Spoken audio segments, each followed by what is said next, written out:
ምን ይሆናል ሚካኤልን ያዘዘው ምግቡ መና ደመናን ይታገል።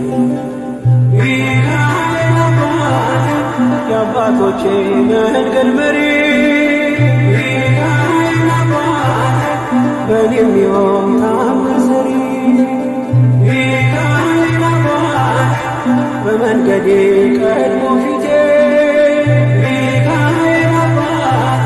ይስበኛል ወደ ደስታ። ልጁ ነኝ የሚካኤል ልጁ በቤቱ ያደግኩ በልጁ